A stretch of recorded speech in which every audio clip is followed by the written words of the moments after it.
Hello guys, how are you today? This is Mahdi, and in this video we're going to talk about concurrency and asyncio library in Python. But first of all, let's talk about how a function is getting executed in Python. Let's say that we want to eat breakfast and there's a function that makes coffee, right? We want to make coffee to drink in the breakfast, and we're going to start making coffee, and it's going to take 1 second, okay? We have a magical coffee maker. Let's import this. And after that, the coffee is going to be ready to drink, right? But it can't be just coffee. We need cake, right? So let's make some cake. How do you pronounce cake? It should be like that. Okay, making cake, and we can assume that making a cake takes 2 seconds.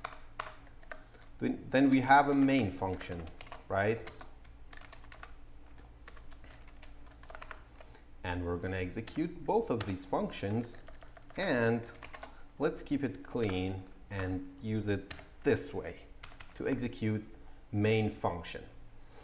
Okay, so we have two functions that one of them takes 1 second to execute, and another one 2 seconds, okay? So combined, they both are gonna take 3 seconds to execute, right? After 3 seconds, we can eat our breakfast. But let's time it, shall we? Before is time dot pref counter, and after that we're gonna do the same thing, and we're gonna print that, okay, thank you Codium for guessing these line of beautiful coding. Okay, let's run this and see what is going to happen. We obviously know what is going to happen, but let's see it. It's making coffee, then coffee is ready, and it's making a cake, and the cake is ready, and it finished in 3 seconds, right? Because we start making coffee, then after finishing making the coffee, then we start making cake, and it took 2 seconds, then it finished. But what if instead of making coffee, you decide ordering the coffee and the cake? Because that would save a lot of time, because if you order them, you can order them at the same time, because when you're making them, you have to make one and then make another one. But when you order them, you can order both of them at the same time and wait for each of them to finish, right? In computer language, we call functions or operations that take CPU to do something and it occupies CPU, we call them CPU bound, like making coffee, because CPU have to do something and it can't do 2 things at once, like a person. But when ordering, like IO bound operations or IO bound functions, you can do 2 things at one time, like requesting an API, right? You request an API for response and you can wait. You can request a lot of API and wait for all of them to finish, okay? So we decided to order coffee instead of making it. Let's change these functions to make sense more. Order coffee, ordering coffee, okay? And order, and another order, right? Okay, and let's fix these 2. Wouldn't it be great that if there was a way that we could do both of these functions at the same time, like ordering coffee and ordering cake? Because right now we have 2 functions, order coffee and order cake, but if we execute these 2, the same thing will happen, right? It will take 3 seconds. But what if there was a way that we could execute these 2 at the same time? Naturally, this thing would require 2 things. First, some sort of functions that you could pause it in the middle of execution, right?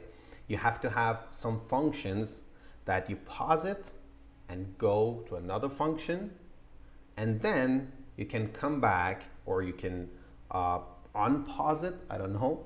You can continue executing the function. And the second thing is the tools that you can combine these two or run these two together, like a gather thingy function, right? The first thing would be achieved by coroutine functions. Coroutine function naturally is a function that you can stop in the middle of it, or you can pause it, and after a while, after the thing that would take time finish, you can continue executing it. And how you can build a coroutine function by adding the keyword async to a function, okay?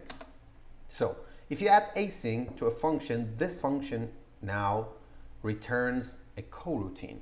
It is different with a function. It can be paused. Where right here, right? We want to wait right here, so we call await before that. But the thing about await is that this executes another coroutine. So right here, this sleep is not a coroutine. This is a CPU bound function. So we have to replace it with another one. And unfortunately, asyncio has something that we can use it. Asyncio.sleep, and I'm going to import it. This, what it returns is a coroutine. So we can await it. What does it mean, await it? It means in a coroutine, we can pause the function right here. Okay, so let's make this one a coroutine 2, async, and await, right? And let's do the same thing, asyncio. And now, for executing these two, we have to await them. Why? Because they are coroutines. The only way to run a coroutine function is to await that. And the only place that you can use an await is in a coroutine function. So there is an error if you see that, and if I hover over that, it says await allowed only with an async function, right? So we have to make this async. And now, where's the problem? Okay, there was a space. So now we have a function, a main function that is a coroutine because it has async, and it executes two functions that they are also coroutines that can be paused in the middle of execution, right? So everything is set except the second thing that I mentioned before. Right now, we need the tools to gather these two tasks, to execute them at the same time. Because right now, if we execute this code, nothing will happen, nothing change actually, because we're using coroutine functions, but we're actually executing them one after another one. We're awaiting that. After this, we're going to await this, means executing a coroutine function, and it would take exactly 3 seconds, like usual. Let's test it. Oh, there is an error. You know why? Because, like I said, a coroutine or an async function can be executed only by await or with asyncio library. Let's do that. asyncio.run. The main function is being run by this asyncio function that also is a coroutine, okay? So now we can order coffee, and coffee is ready, and ordering cake, and cake is ready, but it just finished in 3 seconds, right? So nothing happened. But now is the time to use the big gun, you know, the tools that gathers these two tasks together and makes them start at the same time almost at the same time because it starts ordering coffee, it gets out of the function and starts ordering cake and then gets back. It just waits for both of them to finish. So it almost starts both of them at the same time. So we need that tools. What is that tools? What is that tool? It's await asyncio. Okay, thank you for guessing that, but I'm gonna type it just for, I don't know, to proving that I know how to type that. But it's asyncio gather these two function. This line means please execute these two at the same time. Please execute them and put them in some sort of loop that we call that event loop. We're gonna have another video about event loop, but basically it's some sort of loop that it executes anything that is ready to execute. Like it executes ordering coffee, then waits for the coffee to be delivered, but it doesn't wait. It gets out and order the cake, and if there was another function, it would execute that too, and we're gonna wait for all of them together. So now if we run this program, you can guess what will happen. Oh my God, this is amazing. It just ordered coffee and ordered cake, and then coffee was ready, and then cake was ready, and it took 2 seconds.